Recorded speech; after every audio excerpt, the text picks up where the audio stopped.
Okay, let's start.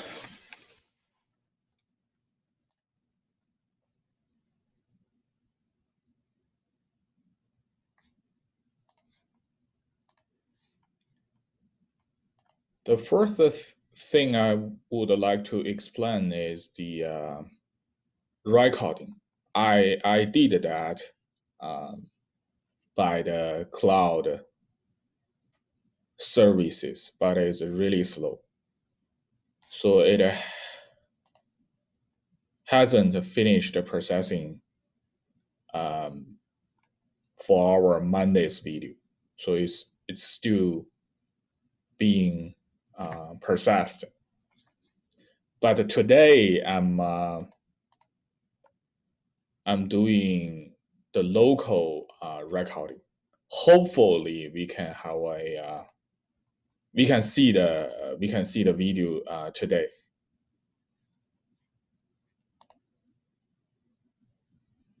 Can everybody hear me? Yes. Okay.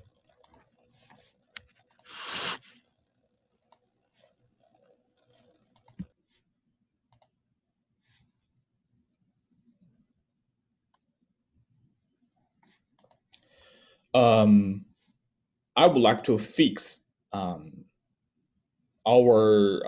office hour on Wednesday from 5 p.m. to 6 p.m. But again, it's better for you to email me if you plan to attend the office hour.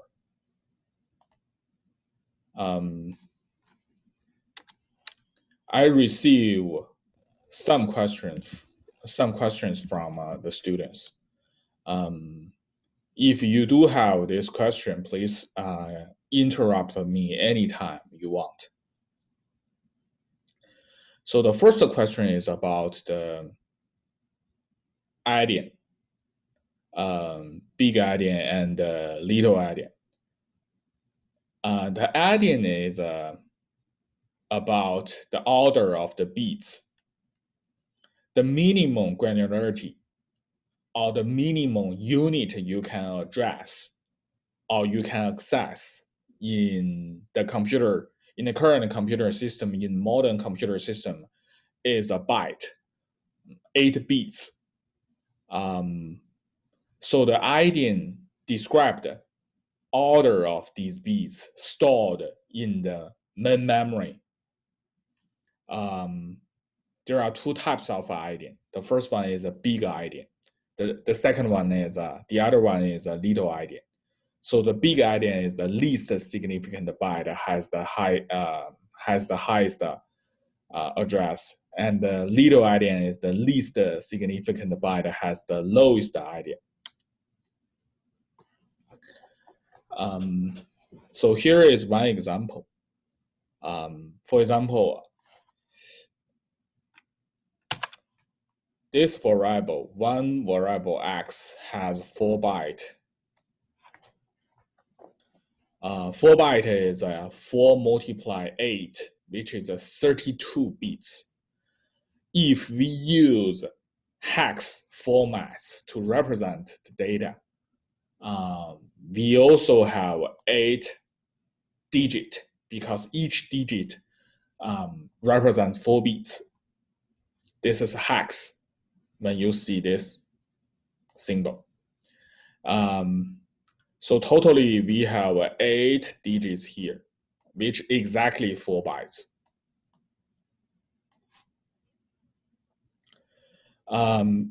So we assign the starting address of x is this address, which is here.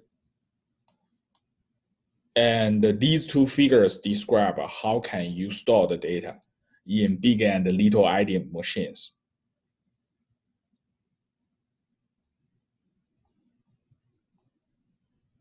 On big endian machine, the least significant bytes has the highest order. So this is the least significant byte, the highest address. This is the highest address. So this is a big endian.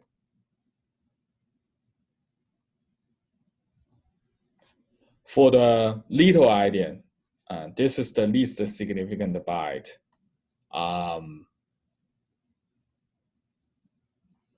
It has the lowest address. This is the lowest address. So because this is the hex format, each digit here indicates 4 bits. So this is 8 bits, which is exactly 1 byte. And this is the least significant byte. So this digit, if we further convert this 7 into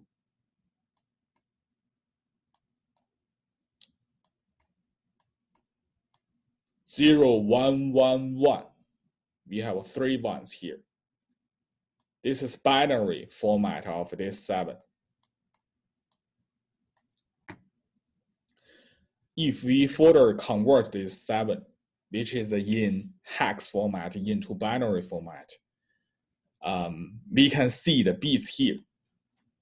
And if we want to access this, the second bit, can we do that in the computer system? The answer is no, we cannot do that. If we want to visit the second bit here, or the first bit here, we have to read the entire bytes. And then you can break this byte by your own code. And then check whether this bit is, this particular bit is 1 or 0. So this is a so-called byte addressable. So the endian concept is only related to the byte, least significant byte. How can you store the least significant byte, whether it's in the highest address or in the lowest address? Any question about this? If no, I will continue. Today, we will talk about the CMOS logic. Because in the previous lecture, we talked about the truth table and the canonical form, sum of the product or product of the sum. We introduced how to write the canonical form by hand. We also introduced several laws. For example, the most significant, the most important one, which is De Morgan law. Today, we will talk about how to design a software or algorithm to do the canonical form and do the simplification. So this is one example of a AND gate, 2-input AND gate. This is the truth table. And this is a 3 inputs AND function. This is its truth table. Again, because we have 3 inputs, 3 variables here, A, B, and C. Totally, we have 2 to 3, 8 combinations here. You can list all the possibilities here and then write the output here.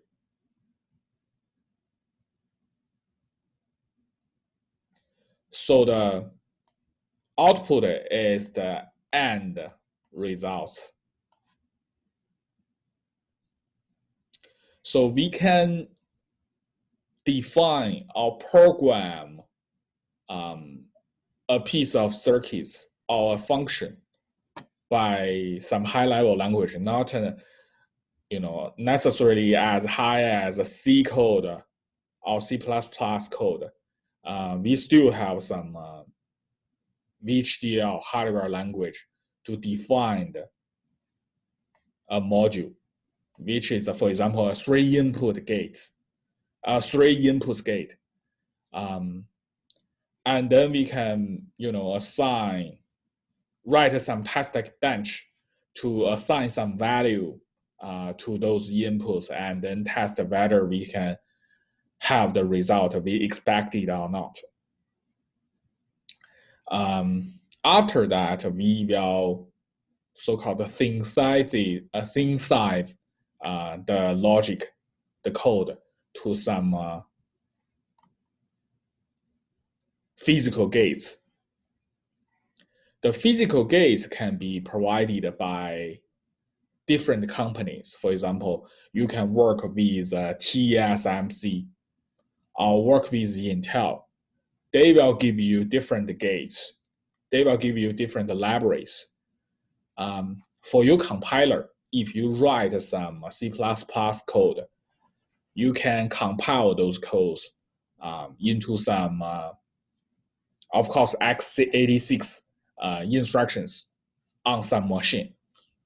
For the hardware language, after you do the programming, after you've done the programming, you can use a compiler to do some synthesis. The synthesis progress is to map your HDL code to some basic gates like and or not gates. These gates can be provided by different companies like Intel or TSMC. Of course, different company will give you different gates which will have a different performance and power consumption. For example, if Intel have very advanced process technology, their gates can run at a very high frequency. Professor, I had a small question. Yes. So FPGAs are CISC, or it's neither RISC or neither CISC? Or it depends on the company who's providing? It also depends on. I haven't reached the FPGA part yet, but I will do that. The FPGA technology is also related to the company. For example, maybe Intel can give you better FPGA gates. FPGA and real physical gates are similar. Okay. Because FPGA are just some lookup table. I will introduce the difference and the similarity in the following slides. But again, for the hardware design, your library or FPGA are heavily depends on the technology from different companies. So it uses like their own architecture, like Intel's own x86 architecture, or is it completely different? You mean FPGA? Yeah. So this slide explains the FPGA design. The FPGA is just the truth table, right? Yes. For example, there's a three inputs AND gate. We can store this truth table into some memory. Okay. So these small boxes indicate a lookup table. A lookup table is just a memory. How to do the computation? You just simply do the lookup table, right? This is a table. If you have the three inputs, your three inputs, for example, is a 0, 1, 1. Then you just look up this line, read this line, and then check, okay, my output is 0. So by doing the lookup, you can do the computation. And this small table, of course, can be stored in this small memory. But again, sometimes your function is very complicated. You will have a very large truth table. At that time, you need to break your truth table into several pieces. You can store each piece into a small memory and use a network to connect them together. And also the network is reconfigurable. You can reconfigure the connection of your network. For example, you can disable this one and enable this one. So this is the so-called reconfigurable interconnections. So it's completely custom silicon. It's not based on Intel or ARM. It's completely custom for the... Well, the Intel, for example, the Intel may have a different technology to implement this table. Their memory may be able to have a very short latency, which means that their FPGA can run at a very high frequency. They may also give you a very, from their own technologies, they might give you something to improve. That's right. They also can give you some dedicated circuits. For example, a DSP unit here, so that sometimes you can directly use this computing unit, DSP, or other circuits here to accelerate your design. Okay, thank you.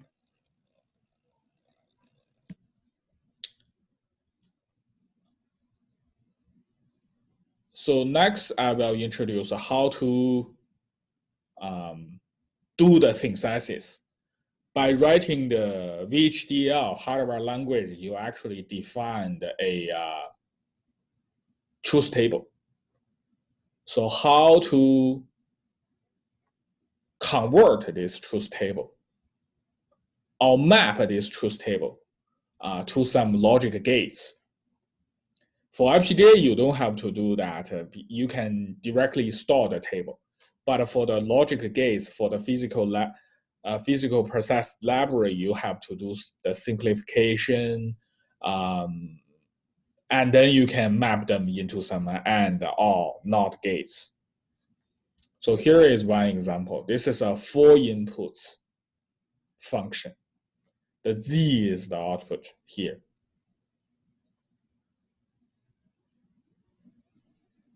The first step is to write the sum of the product canonical form. So this symbol indicates a bar of the A. So this is a bar of the B, okay?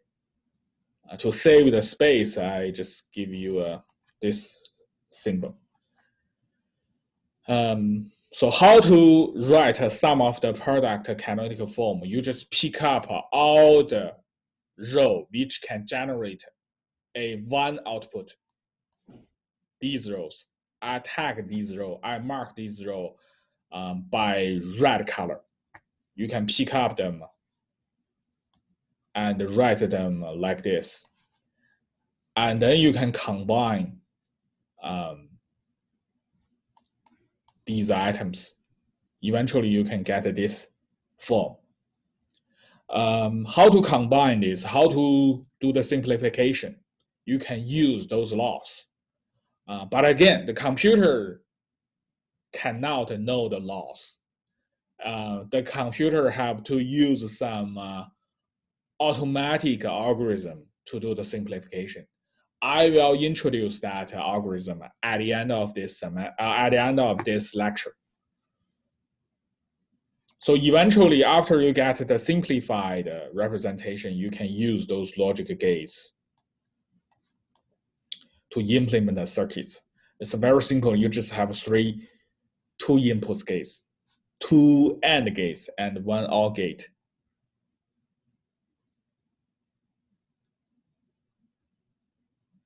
And how to convert this gate to the Boolean algebra. The process is also very simple. You can set some intermediate variables here. And then you can write the function of these variables, intermediate variables here first. And then you can generate the final output. For example, for the X is just A and B, the output of A and B here. You can write the Y in the same way, and then we can write the Z like this. So now we know how to convert the truth table to a piece of circuit. We also know how to convert a piece of circuit to the Boolean algebra. When we have the Boolean algebra, of course we have the truth table.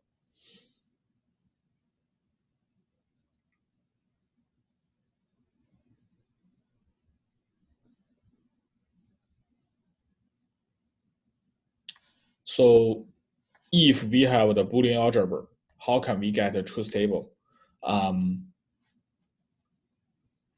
There are 4 variables in this Boolean algebra. Then we need to write 2 to 4, which is 16 rows here.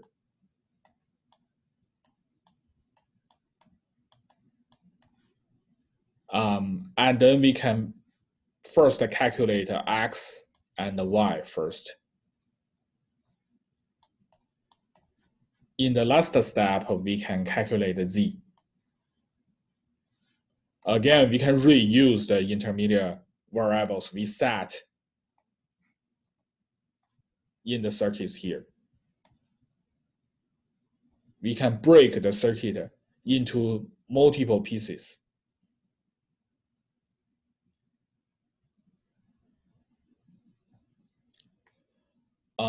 So these gates are just some logic concept.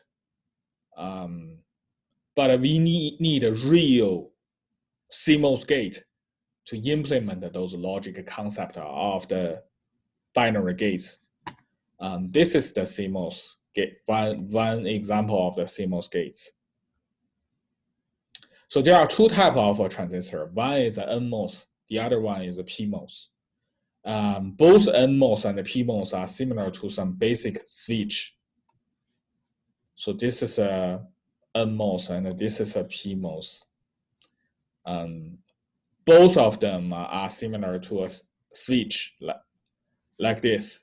So if we apply a high voltage or a 1 on the NMOS, it will be closed. By closed, I mean if you have a current here or voltage here, it can pass through this gate. This is so-called closed.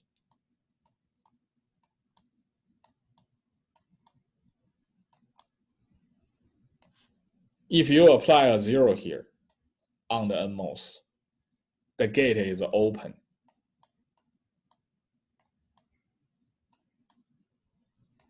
When the gate is open, the current or the voltage cannot pass through. It cannot pass through. The PMOS, just in the inverse case, if you apply a 1 here, it cannot pass through. The current or voltage cannot pass through. If you apply a 0 here, it can pass through. So we use a small circle here to indicate the difference between the NMOS and the PMOS. So generally, the PMOS is much smaller, much slower than the NMOS.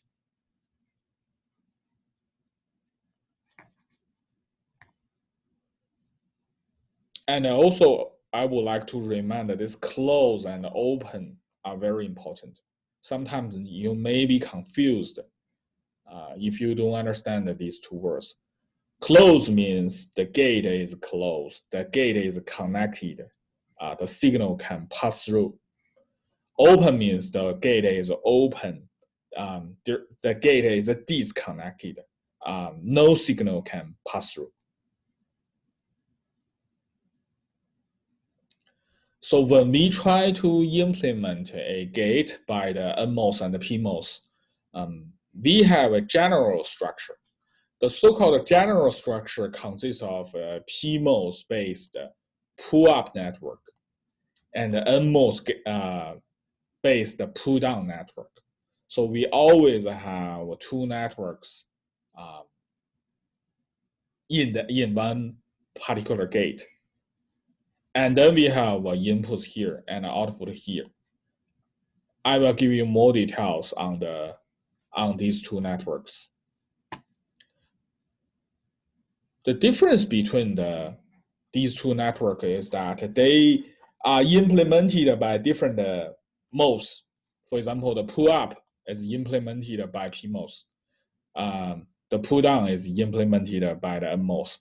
And the NMOS is always connected to the ground, which give you a 0. The PMOS is always give you connected to the voltage source, which will give you a 1. So this is the VDD. VDD is the voltage source voltage. Here is the ground. The ground always give you a 1.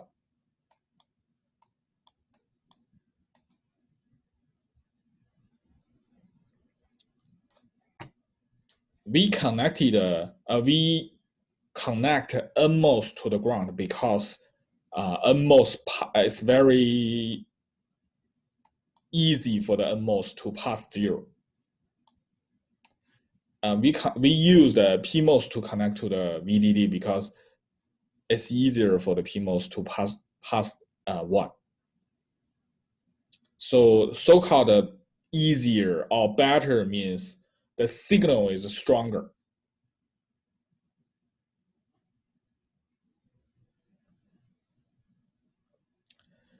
So this is the most, I think the simplest gate, which is a NOT gate. We call the NOT gate, also call the NOT gate as inverter. And in a very simple inverter, we also have the so-called pull-up network, PMOS pull-up network, and pull-down network. You have your input here, and then have the output here. And the logic gates are constructed by combining the transistor in a complementary arrangement. So we have a PMOS here and NMOS here. We only have a 2 transistor for the inverter or for the NOT gate. This is the VDD. This is the ground. The VDD can represent 1 and the ground indicate 0. So let me explain the working mechanism of this NOT gate. If we apply a 0 here, what will happen? So if I apply a 0 here, this PMOS will be closed. By closed, I mean the VDD can pass through the gates to here, to the output.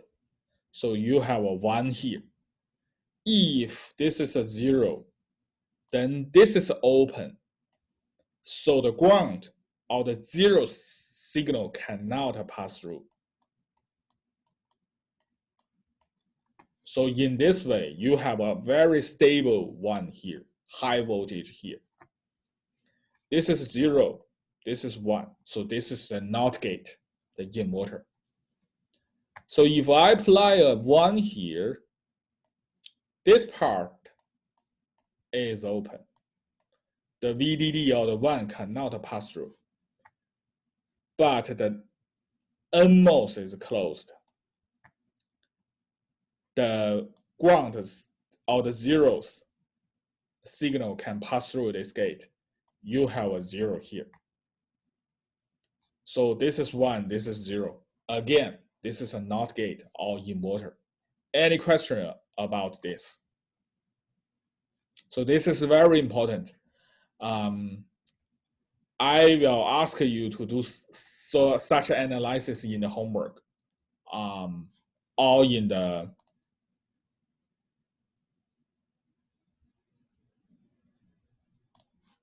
examination.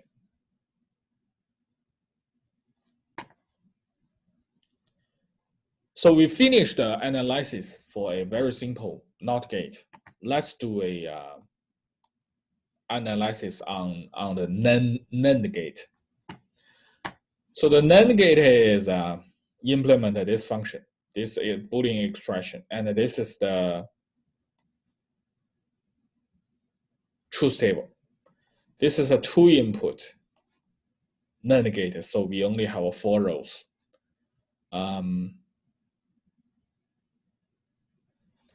And then this is the CMOS implementation of this NAND gate. Because we have 2 inputs. In each network, we have 2 transistors. We have 2 NMOS,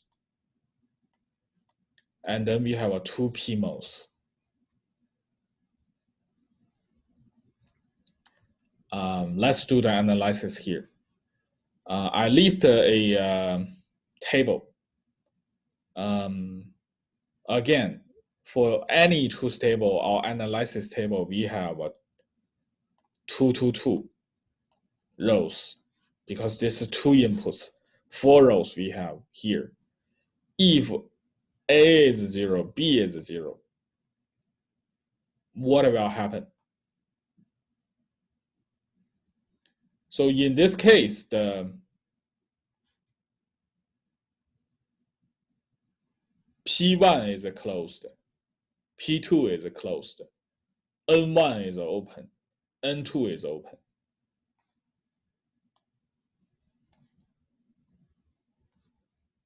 These two are open, so the 0 cannot pass through.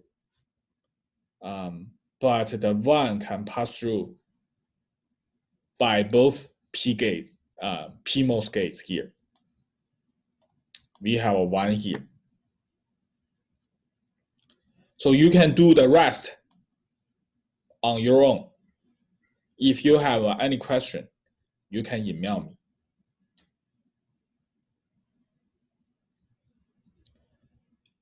So I will introduce a general process. How can you do the analysis, or how can you construct a CMOS circuit from a Boolean algebra.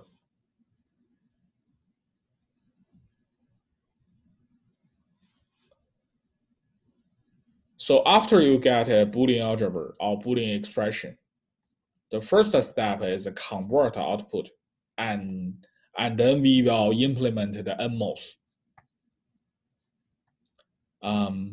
So after, because we have a very large bar here, this is a conversion of that data expression. We will use NMOS, which is a pull-down network, to implement this equation. So C and D means C and D are in parallel. Here, they are connected in parallel.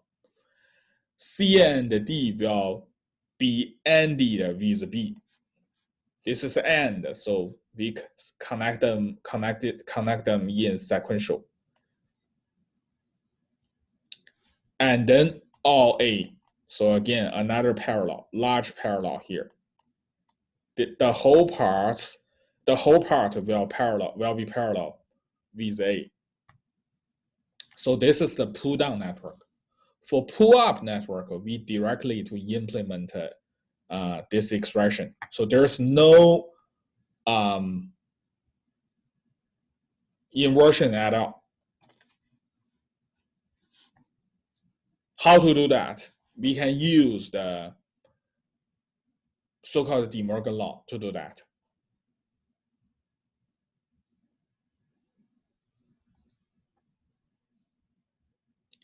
By the De Morgan law, we have the C and D.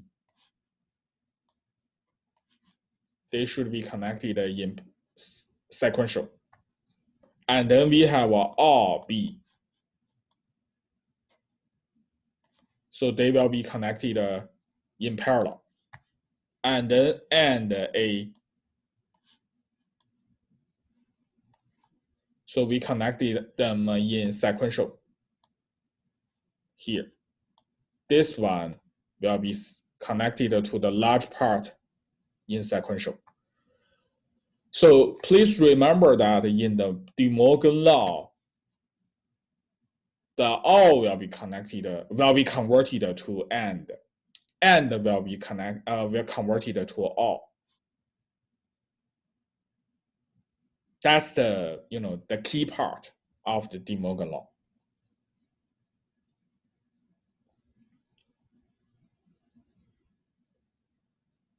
After you do the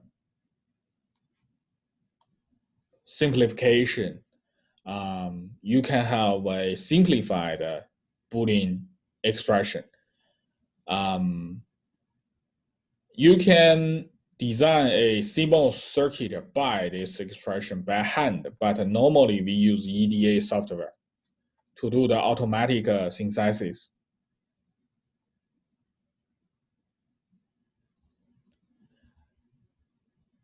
If you write a C code, you don't have to worry about the frequency because you cannot control them. But if you write hardware language, you have to consider the physical limitation of those gates, because those gates have resistance, and those gates also have capacitance. When you have both capacitance and resistance, you have RC delay. I hope you heard of this word before in physics, some physics lecture. The RC delay will give you some, of course, delay. So when the delay is defined as the latency of the time to go from 50 to 50 of the waveform. So this is the delay. When you do the design, you have to consider those delays.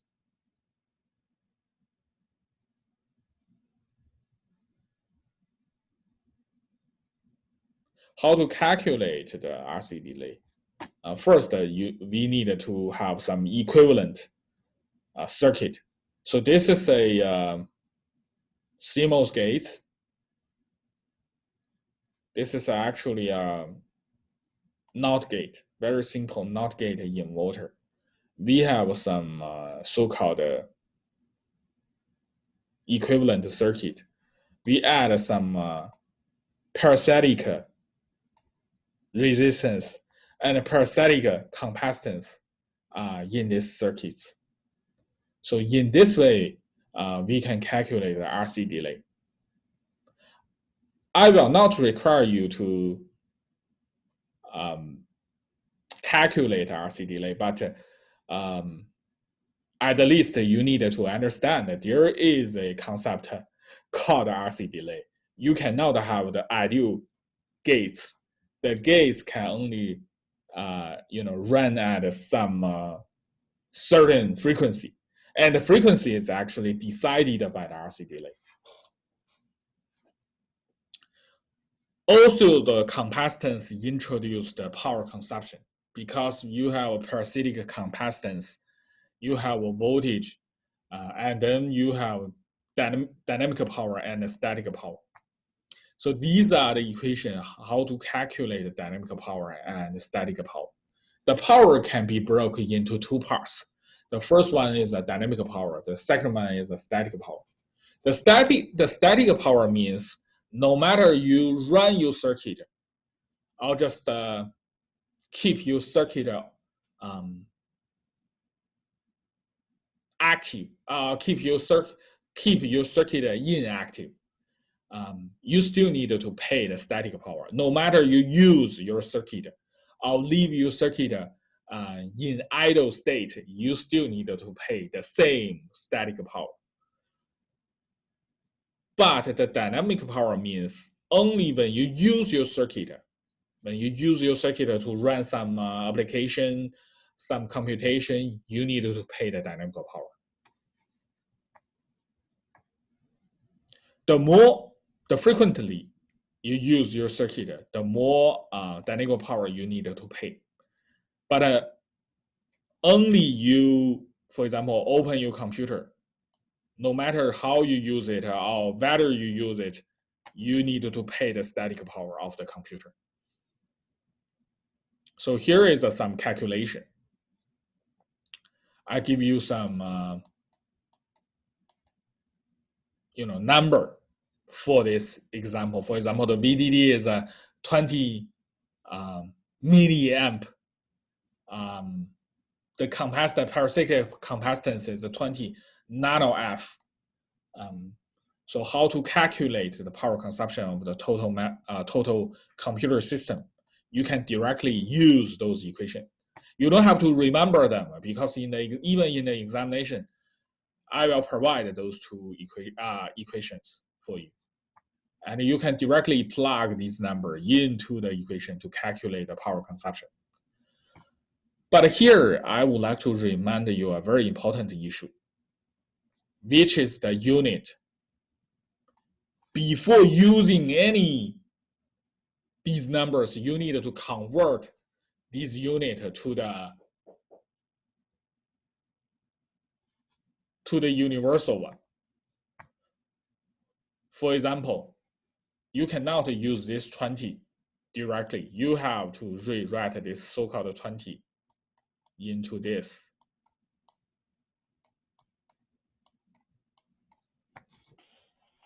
You have to plug this number into the equation. And then you can get the correct results like this. Also, this 20 is actually 20 multiply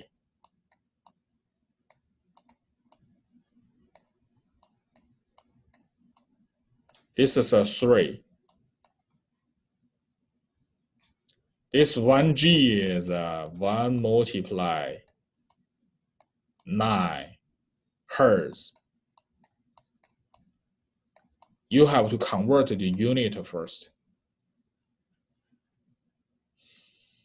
By some synthesis algorithm, eventually the software or the algorithm can help you automatically build a circuit. These small points are gates, and you also have some connection, connect those gates. Here is one example of the layout. Again, different company will give you different physical library, different NAND gates, different NMOS, PMOS, different gates different modes may have different capacitance and resistance. So everything is different. This is not a C code. And those differences actually decided by the companies. I will just give you one example. For the same company, Apple designed a CPU chip, which is used in the iPhone. So this is the same design. The same company have the same logic design. And Apple sent this design to two different physical process technology company. The first one is Samsung. The second is a Taiwan company, which is a TSMC. They have a different physical process technology, different gates. They do the same synthesis, they get different results. You can see that even for the same design, TSMC's chip is much larger than the Samsung one. And they have a different power consumption, of course. By using the same battery, the mobile phone can stand for different hours. And of course, these iPhones use the same hardware and the same software. Both of them use the same operating system. So you can see that the physical process technology have a huge impact on the final system performance and the final system power consumption and your battery lifetime.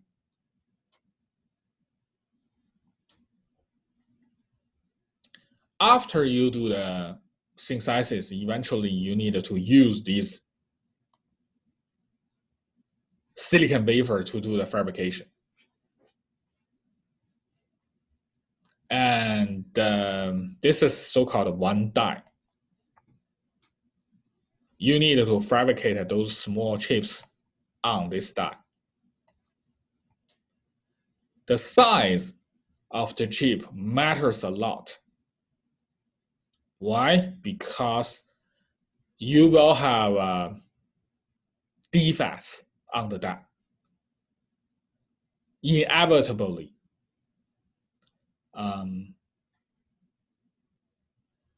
If you have a smaller chip area, then in this particular example, only 3 chips will be broken. But if you have a very large chip area, if you have these defects, then only 1 chip can work. So reducing the chip area is really important.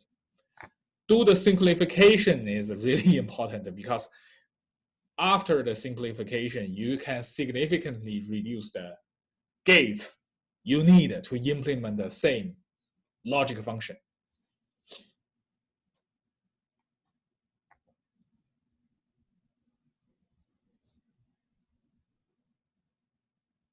Again, this is the difference between different chip areas. Well, the price for this die is the same. The price for the die is a standard, for example, 250 per wafer. If you have more good chips, you can sell more good chips. Each chip potentially can have a lower price.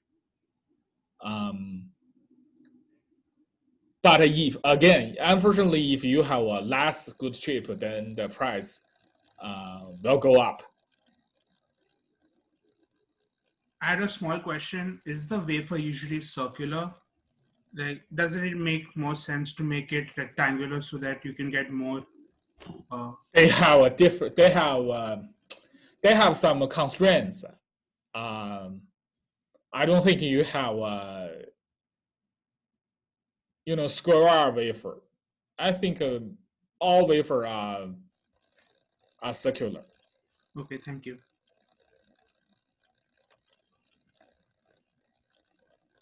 So this is the equation how you can calculate the cost per die.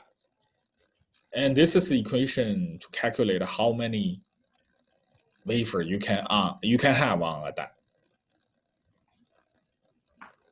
And this is the equation to calculate the yield. Yield means the percentage of your good chip on a die. And then these are the description of each variables here.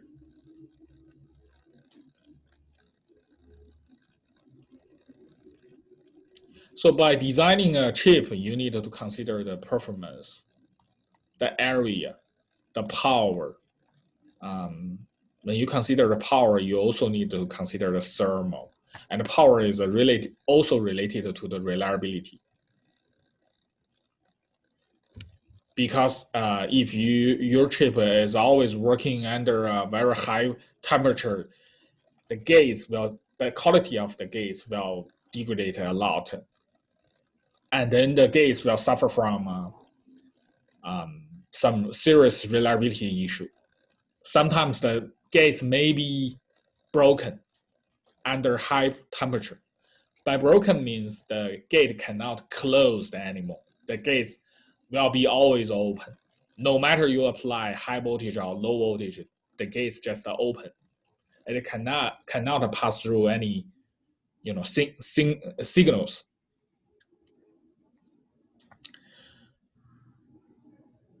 So only saying the performance, for example, I design a chip which can run at a very high performance is meaningless. When you're saying this, it's meaningless. Because what really matters is the price, the performance per price per dollar.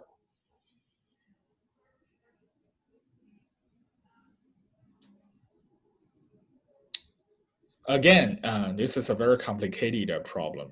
In the problem, we need to consider performance, chip area, power consumption, and yield, and reliability.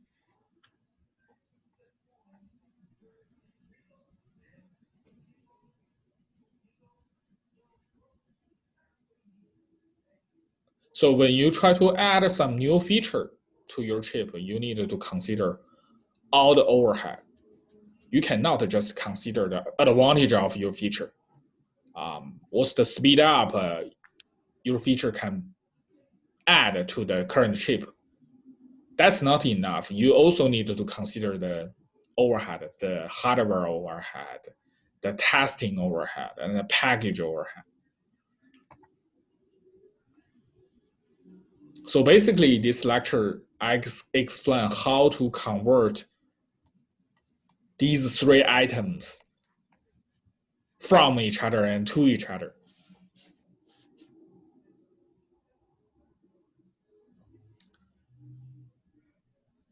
In the last part of this lecture, I would like to explain an algorithm which is used by the computer to simplify your circuits. This is so-called K-map. K-map is an algorithm which can be used by the computer to simplify your truth table.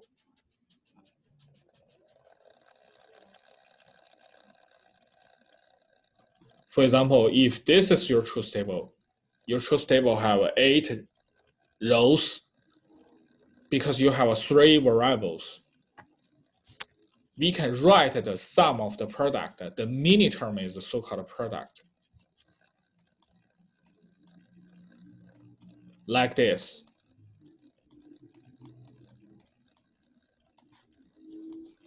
We just pick up all the row which can generate a 1. So how to simplify this? We can use a K-map. We can write the K-map like this.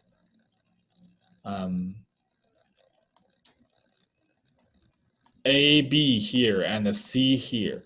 These values indicate the value of A, B. For example, there are 4 combinations of the A, B, 0, 0, 0, 1, 1, 1, 1, 0. There are only 2 possibilities for the C, 0 and 1.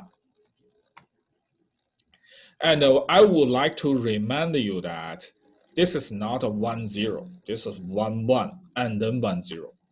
Why? Because we want to ensure that there is only 1 bit flipped from one column to its neighboring column. So this bit is flipped, and this bit is flipped, and then this bit is flipped from one column to its neighboring. Again, for the C, just 1 bit, so just this bit is flipping. We rewrite these items into this table. For example, for this item, A is 0, B is 0, C is 1, because we have A bar, B bar, and C. A is 0, B is 0, C is 1. So we write a 1 here, indicate this product. And we can do the same thing for these 3. Eventually, we have a 4, 1 here. So this is the first step of the K-map. The second one is we draw some circle. We draw some circles to cover these ones. For example, we can draw a circle like this. So this is so-called simplification. After drawing some circles, we can write the representations of this circle. For this circle, for this circle, A is A bar, A is 0. Both item A is 0, so I can write A bar here. B can be 0 and B can be 1. So we do not care B anymore. But a C is always 1, so we write a C here. So this expression indicates this circle. We can write this circle. For this circle, A is always 1. B is always 0. C can be 0 and can be 1, so we do not care C anymore. So this is that circle. So in this way, I can finish the simplification.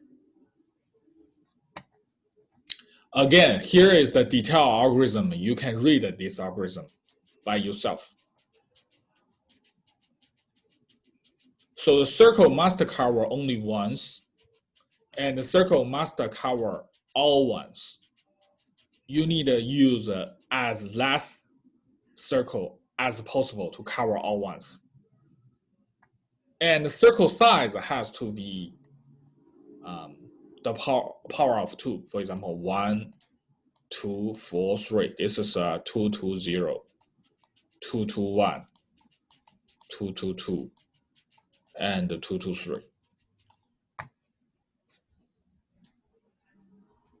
Again, the circle should be as large as possible.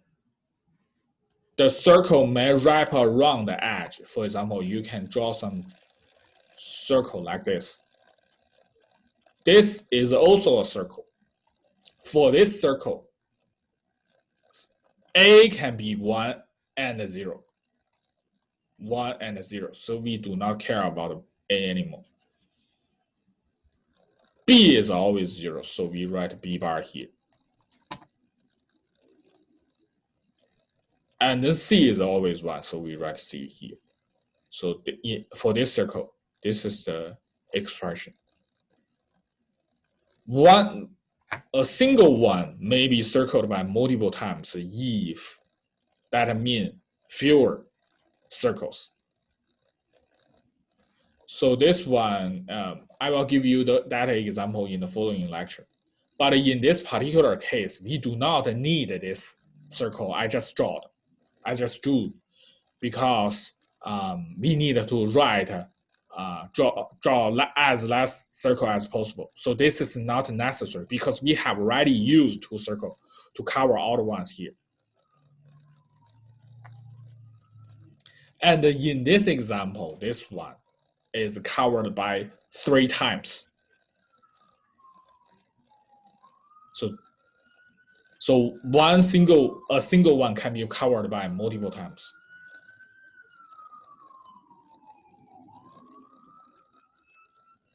And a circle the size of one circle must be 2 to n. For example, 4. You cannot have a 3, size of 3. That's not good. That's not right. It can be round up. Again, round up. These 4 are actually in the same circle, okay? Even they are in 4 corners, they are in the same circle. Sometimes we have a do not care value. We just write them here.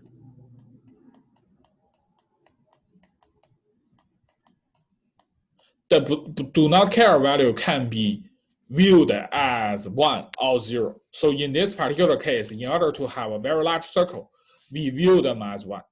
But in this case, we do not need them. So we view them as a 0. So you don't have to draw a truth table like me here. No, you don't have to do that because this circle is good enough.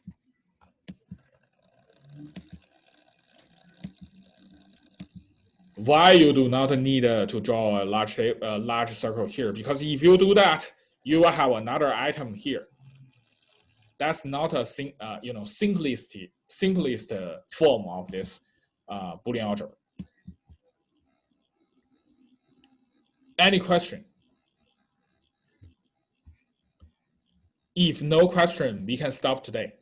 I will try to upload the recording as soon as possible. Thank you very much. Thank you. Yeah, thank you.